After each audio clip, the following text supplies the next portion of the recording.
नमस्कार, मेरे चैनल आओ कहानी सुनो पर आपका स्वागत है। भगवान शिव को अर्पित किया मांस और मात्र 6 दिन में साक्षात भगवान के दर्शन कर पा लिया मोक्ष। हमारे भारत देश के हिंदू धर्म में भगवान भोलेनाथ के एक से बढ़कर एक भक्तों का वर्णन मिलता है। ऐसा ही एक भक्त हुआ है जिसने कभी भगवान शिव का नाम भी नहीं सुना था, जो किसी भी पूजा विधि आदि को भी नहीं जानता था। उसने हर वह कर्म किया जो भारतीय हिंदू शास्त्रों के विरुद्ध है और जिसे पाप माना जाता है, किंतु फिर भी ऐसा क्या था कि भगवान भोलेनाथ उसकी भक्ति देखकर इतना रीझ गए कि मात्र 6 दिन में उसको दर्शन दे दिए। यह घटना इसी बात को सिद्ध करती है कि भगवान भोलेनाथ केवल अपने भक्तों के भाव को देखते हैं, ना कि किसी पूजा पद्धति को। यह महान शिव भक्त हैं किन्नप्पा नयनार या नयननारा। इसके जन्म के विषय में बहुत सी कथाएं प्रचलित हैं। इनका जन्म मूल रूप से एक भील प्रजाति के तमिल परिवार में हुआ था। इनके पिता का नाम राजा नाग एवं माता का नाम उडुपुरा था। दक्षिण भारत में विशेष रूप से तमिलनाडु में इनका बहुत ही महत्व है। किन्नप्पा उन 63 तमिल संतों में से एक हैं जिन्हें नयनार कहा जाता है। तमिल भाषा में नयनार का अर्थ होता है शिव भक्त। उनकी पत्नी का नाम नीला था। यह एक व्याध यानी कि शिकारी थे और जंगल में पशु पक्षियों का शिकार करके अपना और अपने परिवार का पालन पोषण करते थे। इनके जन्म के विषय में एक बहुत ही रोचक कथा बहुत प्रचलित है, जो कि इस प्रकार है। कथा के अनुसार द्वापर युग में भगवान महादेव ने पांडुपुत्र अर्जुन की परीक्षा ली और उनसे प्रसन्न होकर उन्हें पशुपति अस्त्र प्रदान किया। तब अर्जुन ने भगवान शिव से प्रार्थना की कि वह अगले जन्म में उनके सबसे बड़े भक्त के रूप में जन्म लें। भगवान भोलेनाथ ने उन्हें यह आशीर्वाद दे दिया।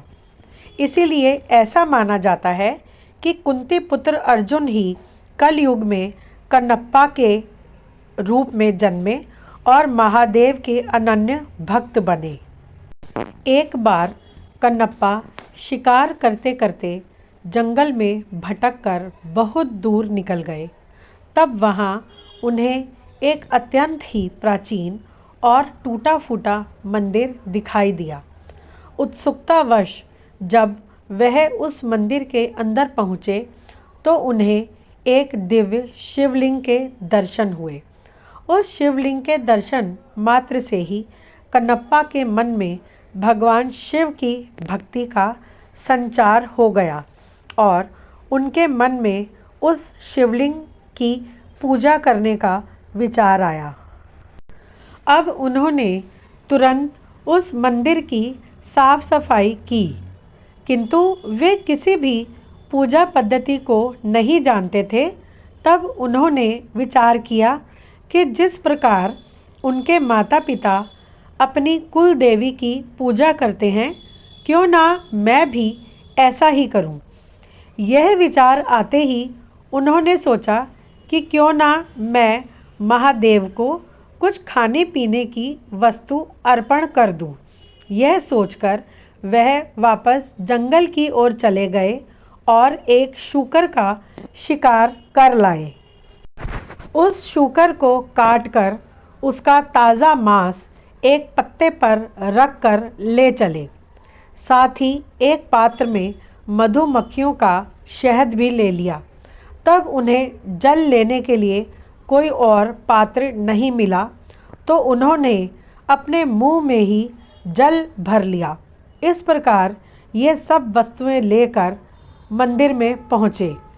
वहाँ मंदिर में पहुंचकर उन्होंने देखा कि शिवलिंग के ऊपर कुछ सूखे पत्ते टूटकर गिरे हुए हैं, क्योंकि दोनों हाथ तो पहले से ही भरे हुए थे।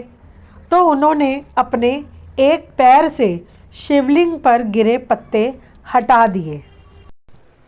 अब सर्वप्रथम उन्होंने अपने मुंह में रखे हुए जल से कुल्ला करके महादेव के शिवलिंग का अभिषेक किया। फिर उन्हें भोग के रूप में वह मांस और शहद अर्पण कर दिया। यह सच है कि किसी भी हिंदू धर्म की पूजा पद्धति के अनुसार इस तरह की पूजा और यह सारी वस्तुएं बिल्कुल निषेध हैं, किंतु इस जगत में सभी विधानों से बढ़कर भी एक चीज़ है और वह है इंसान का पवित्र मन और भाव। कन्नप्पा ने जो कुछ भी किया वह केवल और केवल भक्ति भाव से ही किया और महादेव को केवल उनके इस निश्चल भाव ने ही मोह लिया।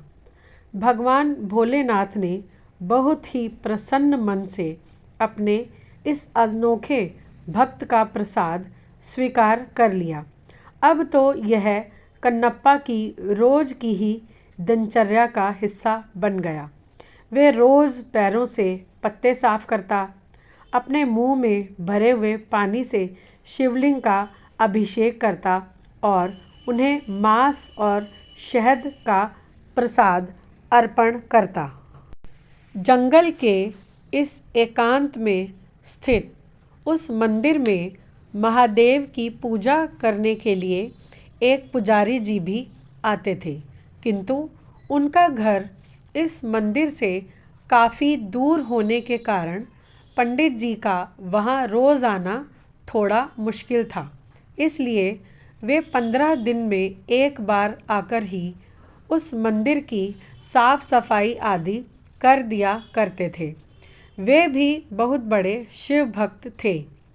एक दिन जब वे अपने नियमानुसार 15 दिन बाद इस मंदिर में आए, उन्होंने देखा कि मंदिर में यहाँ वहाँ मांस के टुकड़े बिखरे पड़े हैं।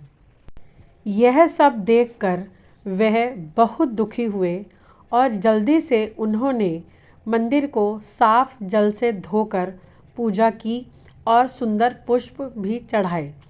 उन्होंने सोचा कि कोई जंगली जानवर ही यहाँ मांस के टुकड़े छोड़ गया होगा, किंतु हर बार जब भी वह आते उन्हें मंदिर में मांस के टुकड़े बिखरे हुए ही मिलते। अब उन्हें समझ आ गया कि यह काम किसी जानवर का नहीं हो सकता। उन्होंने अब यह जानने का निश्चय किया कि आखिर कौन इस प्रकार रोज़ रोज़ मंदिर को अपवित्र कर रहा है। यही बात सोचकर वे उस रात अपने घर वापस नहीं गए और मंदिर में ही रुक गए। सुबह जब किसी के आने की आहट हुई तो वह मंदिर में छिपकर देखने लगे। रोज़ की भांति कन्नप्पा वहां आए और उन्होंने अपने पैर से पुजारी जी द्वारा शिवलिंग पर चढ़ाए हुए फूल हटा दिए। अपने मुंह में भरकर लाए हुए जल से अभिषेक किया और फिर शिवलिंग पर मांस और शहद चढ़ा दिया। पुजारी जी चुपचाप मंदिर के एक कोने में छिपकर यह सब देख रहे थे। उन्हें यह सब देखकर बहुत ही क्रोध आया, लेकिन वह यह भी समझ गए थे कि कन्नप्पा ये सब कुछ केवल सरल भक्ति भाव से ही कर रहे हैं। फिर भी उन्हें उसका यह कार्य बहुत ही घृणित लगा। तब उनके मन में यह विचार आया कि मैं तो इतने समय से शुद्ध वस्तुओं द्वारा महादेव की पूजा कर रहा हूँ, फिर भी मुझे उनके दर्शन नहीं हुए। परंतु इतनी घृणित पद्धति से पूजा करने वाले से महादेव भला कैसे प्रसन्न हो सकते हैं? क्योंकि पुजारी जी भी महादेव के भक्त थे, इसीलिए महादेव अपने भक्त का यह संशय और अभिमान भंग करना चाहते थे। इसके लिए उन्होंने एक लीला रची। कन्नप्पा ने देखा कि शिवलिंग की एक आंख से अचानक रक्त की धार बहने लगी। यह देखकर वह बहुत दुखी हो गया। अपने पास पड़ी हुई कुछ जड़ी बूटियों को उन्होंने शिवलिंग के नेत्र पर लगाया, परंतु रक्त की धार बंद नहीं हुई। कन्नप्पा को कुछ समझ नहीं आ रहा था कि अब वह क्या करे। उधर पुजारी जी भी यह सब कुछ देखकर बहुत हैरान थे। उन्हें लगा कि अवश्य ही कन्नप्पा के इस कृत्य से महादेव रुष्ट हो गए हैं और क्रोध के कारण ही उनके नेत्र से रक्त बह रहा है। इधर कन्नप्पा दुखी होकर रोने लगे।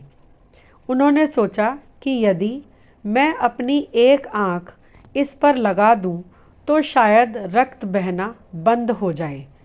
ऐसा सोचकर उन्होंने अपने बाण से अपना एक नेत्र निकाला और शिवलिंग के नेत्र पर लगा दिया और रक्त बहना बंद हो गया।